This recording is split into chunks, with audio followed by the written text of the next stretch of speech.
Noting an Increase in Bigamy from Love Conquers All by Robert Benchley. Either more men are marrying more wives than ever before, or they are getting more careless about it. During the past week, bigamy has crowded baseball out of the papers, and while this may be due in part to the fact that it was a cold, rainy week and little baseball could be played, yet there is a tendency to be noted there somewhere. All those wishing to note a tendency will continue on into the next paragraph. There is, of course, nothing new in bigamy. Anyone who goes for it with the idea of originating a new fad which shall be known by his name, like the daguerreotype or Potatoes O'Brien, will have to reckon with the priority claims of several hundred generations of historical characters, most of them wearing brown beards. Just why beards and bigamy seem to have gone hand in hand through the ages is a matter for the professional humorists to determine. We certainly haven't got time to do it here. But the multiple marriages unearthed during the past week have a certain homey flavor lacking in some of those which have gone before. For instance, the man in New Jersey who had two wives living right with him all of the time in the same apartment. No need for subterfuge here, no deceiving one about the other. It was just a matter of walking back and forth between the dining room and the study. This is, of course, bigamy under ideal conditions. But in tracing a tendency like this, we must not deal so much with concrete cases as with drifts and curves. A couple of statistics are also necessary, especially if it is an alarming tendency that is being traced. The statistics follow in alphabetical order.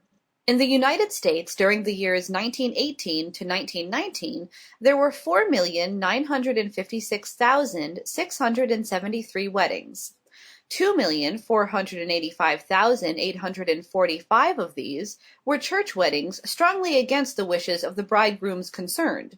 In these weddings, 10,489,392 silver olive forks were received as gifts.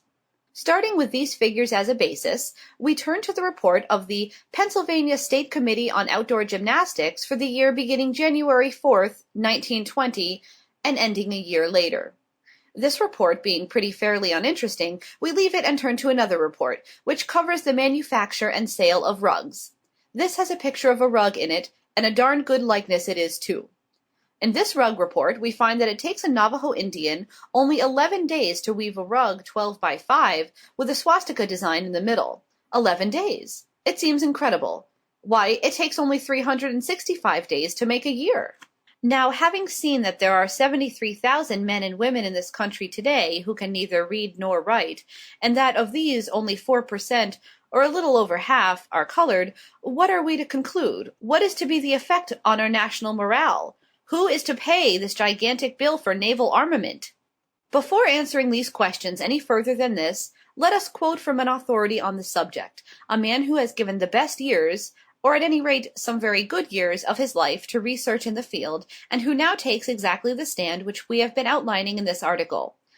"I would not," he says in a speech delivered before the Girls' Friendly Society of Laurel Hill, "I would not for 1 minute detract from the glory of those who have brought this country to its present state of financial prominence among the nations of the world. And yet, as I think back on those dark days, I am impelled to voice the protest of millions of American citizens yet unborn." Perhaps some of our little readers remember what the major premise of this article was. If so, will they please communicate with the writer? Oh yes, bigamy. Well, it certainly is funny how many cases of bigamy you hear about nowadays. Either more men are marrying more wives than ever before, or they are getting more careless about it. That sounds very, very familiar. It is barely possible that it is the sentence with which this article opens.